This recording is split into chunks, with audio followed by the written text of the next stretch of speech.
Ada yang tahu siapa Anas bin Malik, sahabat Nabi, yang ya menjadi pembantu Nabi yang setia dimanapun Nabi ada. Anas bin Malik tuh selalu ikut. Nah teman-teman, Anas bin Malik adalah satu dari 7 sahabat Nabi yang paling banyak meriwayatkan hadis Nabi.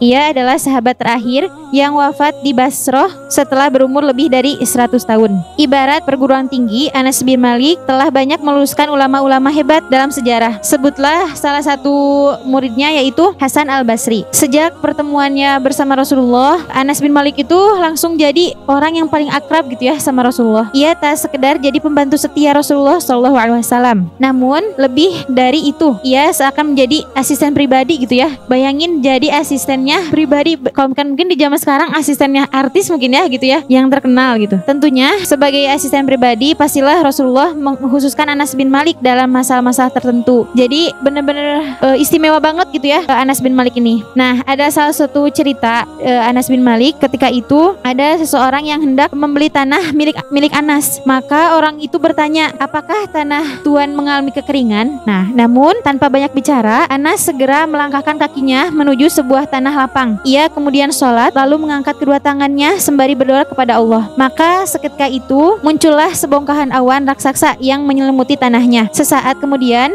hujan pun turun dengan derasnya hingga sore. Jadi langsung ya hujan itu turun ketika Anas berdoa kepada Allah gitu. Anas kemudian mengutus salah seorang keluarganya untuk mengecek sampai di manakah lokasi yang terkena hujan tadi. Ternyata hujan tersebut hampir tak melebihi tanah miliknya gitu ya. Jelas bahwa ini tuh merupakan mukjizat dari Allah gitu ya, karomah dari Allah untuk Anas bin Malik. Nah, ini tuh kisah benar adanya karena diriwayatkan dari 2 jalur yang berbeda dan keduanya sahih. Nah, teman-teman, ada yang tahu siapa ibunya Anas bin Malik? Ummu Sulaim, betul. Insyaallah. Jadi di balik seorang Anas bin Malik yang masya Allah gitu ya, dan gak langsung tiba-tiba ada gitu ya, pasti terlahir dari sosok ibu yang luar biasa juga, yaitu Ummu Sulaim. Anas tak lahir dari belahan batu. Kecerdasannya tidak muncul begitu saja. Ada peran besar dari Ummu Sulaim, ibunda Anas bin Malik, yang mewarnai kehidupan sang tokoh. Dalam syiarnya, Az-Zahabi meriwayatkan dengan sanadnya dari Anas radhiyallahu anhu, katanya suatu ketika Nabi SAW berkunjung ke rumah Ummu Sulaim. Begitu ibuku tahu akan kunjungan Nabi, ia segera menyuguhkan kepadanya kurma dan minyak samin. Kembalikan saja kurma dan minyak saminmu ke tempat semula, karena aku sedang berpuasa, kata Rasulullah SAW. Setelah itu Nabi bangkit menuju salah satu sisi rumahku, kemudian salat sunnah 2 rakaat dan mendoakan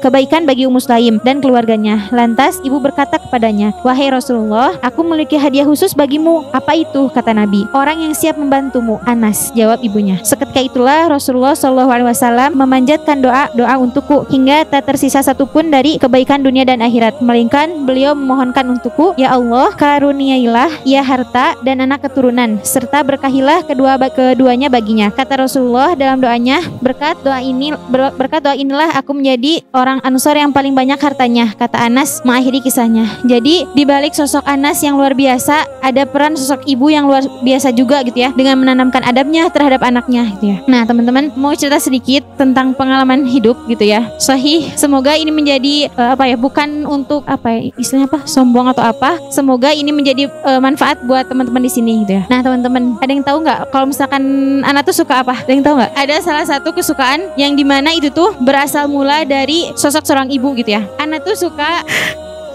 iya betul, yang menjahit ya, suka, yaitu menjahit terus. Sama anak tuh suka banget yang namanya beres-beres gitu ya. Ya maksudnya beda gitu ya, maksud bukan yang pokoknya gak bisa ya lihat yang berantakan gitu ya. Nah, teman-teman, jadi di balik itu semua, waktu dulu tuh anak tuh sering banget yang namanya SD tuh dimarahin gitu ya, kayak teteh gitu, anak orang lain mah pagi-pagi udah bangun, udah ngepel, udah segala macem. Pokoknya sering banget yang namanya dibandingin tuh ya sama orang tua. Kesel kan dari situ, sampai akhirnya nangis lah. Terus ngurung lah di kamar gitu ya. Sambil ngurung, terkadang kalau kan nangis suka sambil mikir gak sih? Gitu nggak? Iya. Terus di situ anak tuh pikir, ya udah deh, anak lagi marah gitu ya sama ibu. Ya udah, akhirnya anak tuh gak tau tiba-tiba beresin kamar gitu ya. Walaupun kayak sambil gubras-gubris gitu. Nah, dari saat itulah anak tuh mulai nyadar, iya ya gitu. Capek dibanding-bandingin terus sama orang tua, ya udah gitu ya. Mau melaksanakan apa yang orang tua perintahkan gitu ya. Nah, dari situ awalnya berat, kayak ngapain sih harus ngurus rumah gitu ya, harus beres-beres, capek gitu ya. Apalagi punya 2 adik perempuan, apalagi yang perempuan semua gitu ya. Kalau main ya udah tinggalin gitu ya. Yang kena imbasnya siapa? Kakaknya, betul? Iya.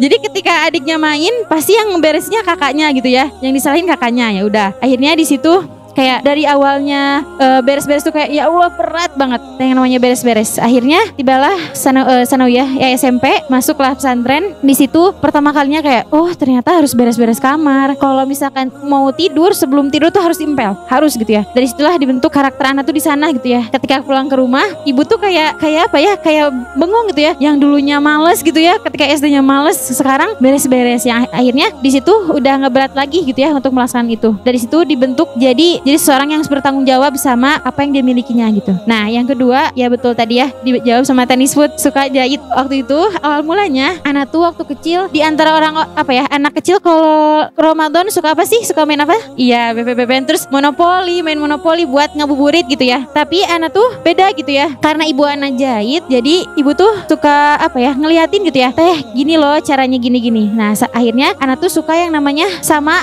manik-manik buat bikin kayak gelang, kalung gitu ya, dari umur kelas 2 SD gitulah. Jadi kalau orang-orang lain ngebuburitnya jajan, anak mah sama ibu gitu ya, berdua gitu, didampingi sama ibu. Nah suatu ketika anak tuh diajak ke toko manik-manik, pokoknya seneng banget gitu ya, yang namanya kayak apa ya, cincin yang gitulah, pokoknya yang perempuan banget gitu ya. Terus ibu tuh beli buat konsumen gitu ya. Terus di bawah tuh kadang suka ada yang jatuh gitu ya, ada apa ya, manik-manik yang jatuh gitu, banyak kan biasanya di toko yang kayak gitu. Anak tuh diam-diam masukin ke kantong celana si manik-maniknya gitu ya. Pas pulang dikeluarin sama anak gitu. Terus ibu tuh bilang, "Teteh itu dapat dari mana?" gitu kan. Tadi ngambil gitu di toko. Terus sampai ibu tuh ketawa gitu ya. Karena kesukaan anak tuh aneh lah gitu ya maksudnya. Nah, dari situ yang manik-manik tadi anak kumpulin dari toko tuh sama anak dijadiin gelang. Nah, dari situ suka berkarya gitu. Suka kayak seni kriya gitu. Terus umur sekitar kelas 3 SD-an gitu. Karena anak lihat ibu anak jahit, anak pengen coba gitu ya. Ibu pengen gitu ya, pengen pakai mesin gitu ya. Tapi ibu tuh nggak ngebolehin karena takut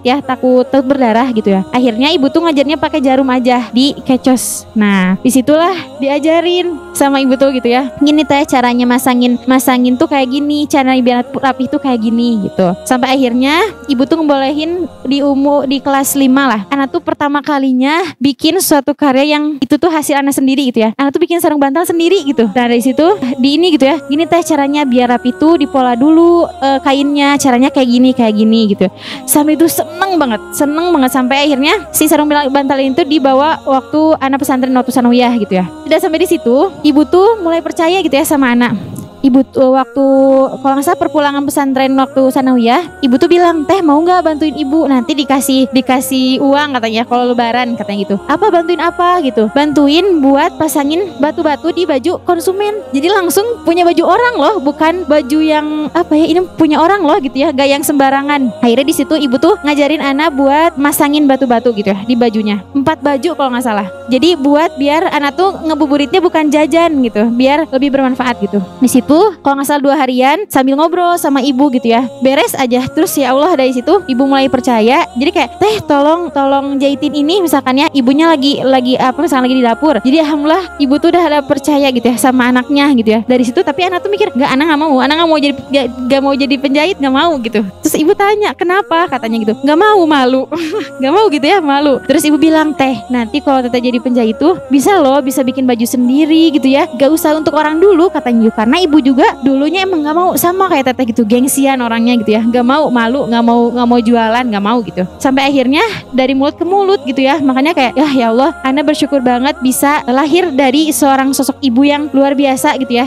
Yang di situ banyak banget pengalaman yang Ana dapat dari ibu. Bukan hanya itu aja gitu ya, kayak dari dapur aja Ana tuh paling cerewet sama ibu tuh kayak, "Ibu ini apa sih? Ibu ini apa?" gitu ya. Nanya semua, ibu masak ditanya gitu ya. Sampai ibu tuh kesel gitu, "Udah kamu sana gitu ya, gak usah ikutan masak," gitu. Sampai segitunya. Tapi rasanya tuh sekarang gitu, jadi semua bahan dapur tuh tahu gitu ya. Oh tahu itu apa, ini apa gitu ya. Jadi teman-teman, untuk para ahwat gitu ya terkhususnya, teruslah semangat jadi anak yang berbakti kepada orang tuanya. Yang semoga, karena kan buah yang jatuh tidak jauh dari pohonnya. Sama halnya anak gitu ya, ketika anaknya baik berbakti sama orang tua, insya Allah akan melahirkan seorang anak yang seperti itu juga gitu ya. Jadi semangat ya teman-teman buat yang para ahwat, baik pun ihwan. Jadilah kalian sosok anak yang terus berbakti, yang terus sayang sama orang tuanya, yang nanti akan kalian tuai hasilnya untuk anak kalian nanti gitu ya.